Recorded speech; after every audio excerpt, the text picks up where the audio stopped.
Olá, o Papo de Publicitário agora é com a Gabriela, que vai fazer um estudo sobre a publicidade em canais do esporte no YouTube.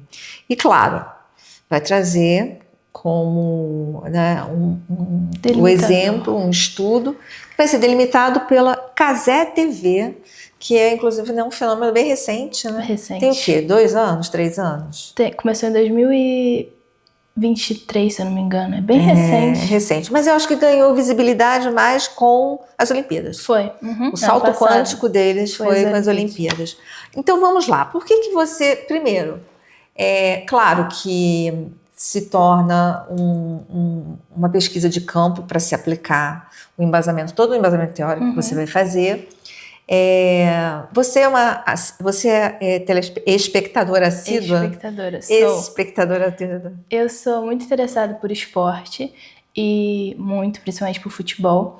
E eu acompanho o Cazé há muito tempo, desde que ele começou a fazer as lives, né, na pandemia, que ele virou um fenômeno. E aí ele foi ganhando espaço, porque ele falava basicamente sobre esporte, e foi ganhando espaço, ganhando direito de transmissões de campeonatos menores, e assim foi crescendo. E eu acompanho ele em todo esse processo, sou uma consumidora da Cazé TV, então eu juntei realmente esse meu interesse pessoal com o meu interesse acadêmico em questão de publicidade. Uhum. E aí, o que você, assim, colocando um holofote sobre, especialmente, esse fenômeno de televisão digital, só me corrige, transmissões ao vivo e depois também tem reprise ou é sempre ao vivo? Não, eles passam ao vivo, mas eles deixam no YouTube. E aí você também pode assistir depois. Tá. Deixam cortes. De uma certa forma, parte dessa dinâmica, hoje está no YouTube, é uma televisão no YouTube, uma TV digital, reproduz algumas práticas, alguns formatos publicitários da TV, que era a antiga TV aberta. Né? Você vai fazer esse tipo de abordagem? Você vai comentar sobre isso? Eu vou comentar sobre como ele se difere dessa publicidade tradicional, que foi realmente o que me chamou a atenção. Eu sou consumidora de televisão, Rede Globo, assisto jogos, e quando eu fui assistir a primeira vez um jogo pela Cazé TV, eu vi como era diferente, como eles inseriam as marcas, como eles faziam a interação com o público, nos quadros. Então eu realmente vou fazer essa diferenciação para a gente entender que realmente é uma coisa mais moderna, né? É a atualidade. Então, para além, vamos aqui só listar. Tem patrocínio, esse formato clássico de patrocínio. Veicula também comercial avulso. Né? Tem vinheta. E tem product placement. Tem quadros patrocinados e tem a questão do testemunhal, da citação, tem o product placement. Isso aí. Uma evidência maior desse trabalho dele diferenciado, contextualizando a marca dentro da produção artística ou esportiva, né? Na verdade a gente chama de produção esportiva, com citação, lettering e tudo mais. Você percebe que existe ali um padrão? Existe um padrão os quadros geralmente são bem parecidos, a ideia de ser uma coisa mais, como a gente fala atualmente, eles falam resenha, né, que é uma coisa mais divertida, mas enfim. Então tem esse padrão sim, mas cada marca trabalha de um jeito, eles trabalham cada marca de um jeito. E aí, qual a metodologia que você vai usar? Eu vou usar análise de conteúdo, que assim, vai ser um trabalho muito difícil para mim, né? Tem que assistir os vídeos, mas obviamente com um olhar mais crítico e tudo mais. Essa tua análise de conteúdo vai também envolver... Porque é um estudo de recepção ou de produção? Recepção. É um estudo de recepção. Então você vai fazer uma análise, porque você vai falar sobre publicidade, e aí você vai fazer uma abordagem sobre a perspectiva de quem está assistindo. Sim. Então, invariavelmente, os comentários que vão ficar registrados. Então, é essa interação que você vai trazer como análise de conteúdo. Ok. Como o público se prende a eles, né? Essa questão toda do engajamento emocional e tudo mais. E como é que é? Você já tem uma noção ou você ainda não mergulhou? Sim, eu tenho uma noção pelo que eu vivo assistindo, porque realmente é uma coisa que me prende muito. Então, eu vou estudar, obviamente, mais aprofundado, mas o que a gente vem... assim, estudando muito hoje em dia como a publicidade está se transformando, essa questão do emocional, de prender o público. Vai trazer Jenkins, né? Isso aí. Já tá lendo Jenkins? Aham.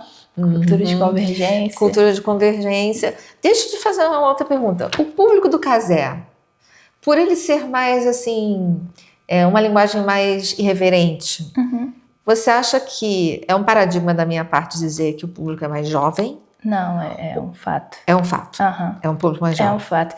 Eu, uma vez, inclusive, estava assistindo na televisão e o meu pai ficou, assim, embasbacado, como aquilo era realmente um canal de televisão, sabe? Não por ter uma linguagem errada, não isso. Mas é realmente algo muito descontraído, sabe?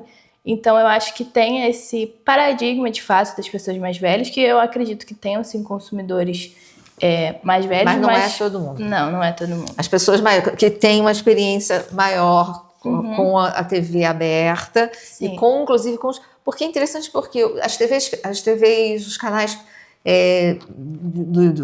de canal fechado, né? Por exemplo, Sport TV e tudo mais, eles até têm uma abordagem, até mesmo a TV aberta, os programas esportivos ficaram mais soltos, mais leves. Mas não tanto quanto, talvez, né? A transição não foi tão radical. Isso, exatamente. E aí o pessoal estranha. Estranha. É bem chocante, assim, quando você não está acostumado, porque pra gente assistir aquilo ali é normal, mas quando tá acostumado você fica transmitindo, tipo, o campeonato deu direito de transmissão, assim, desse jeito? Interessante. Eu particularmente, eu não consegui ficar 15 minutos. Eu comecei a ficar particularmente. Começou a me dar falta de ar, né? Porque eu não sabia o que estava acontecendo ali. Entendi. Né? Pra mim é diferente, eu fico todos os segundos possíveis.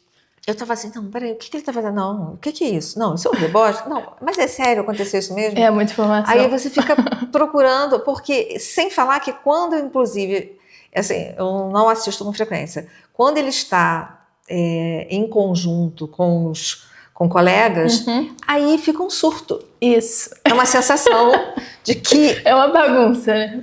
Pois é.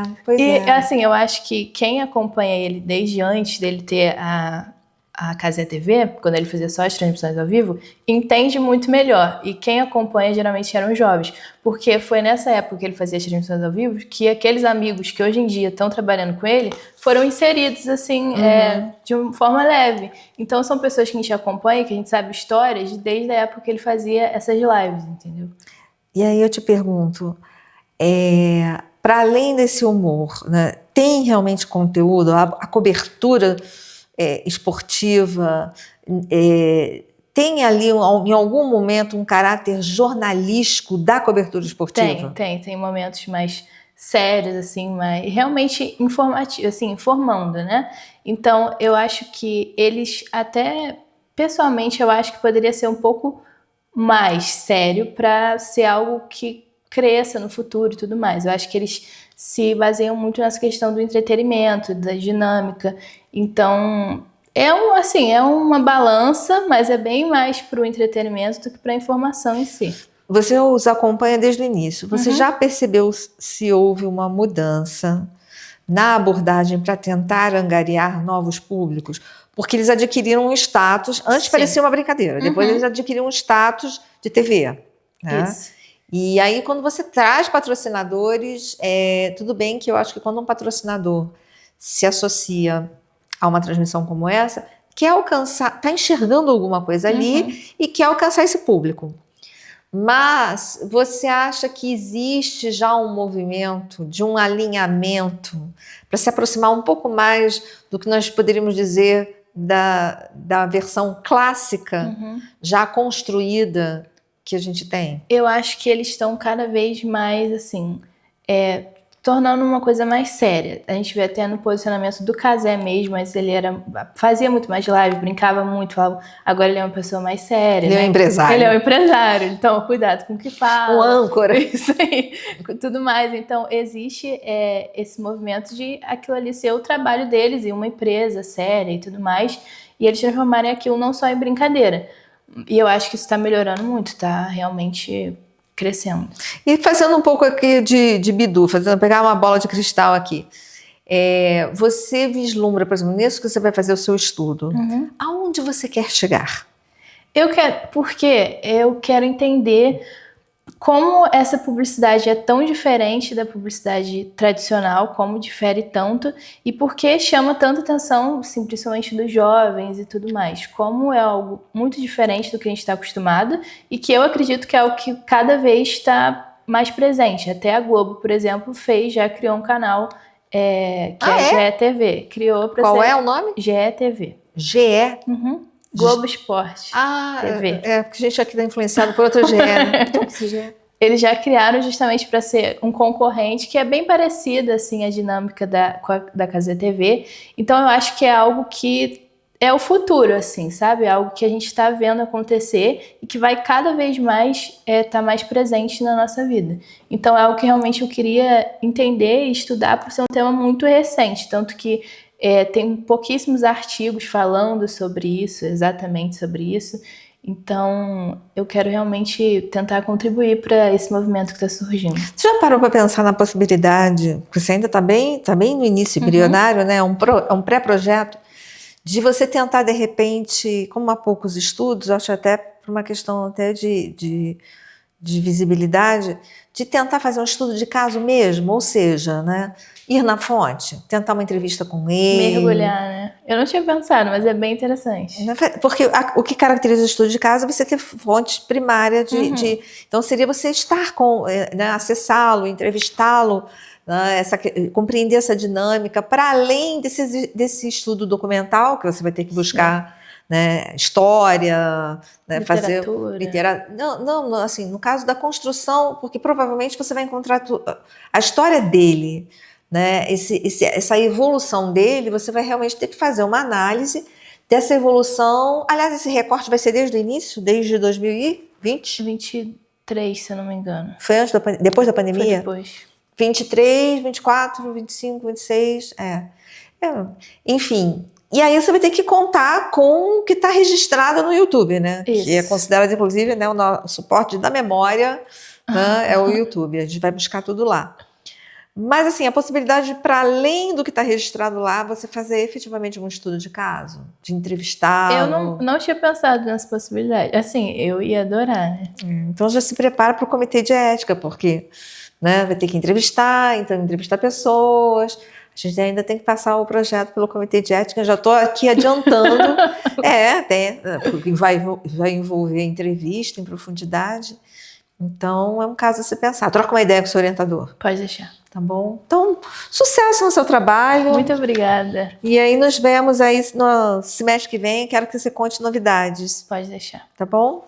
E aí, encerramos o nosso Papo de Publicitário de hoje. Até o nosso próximo encontro.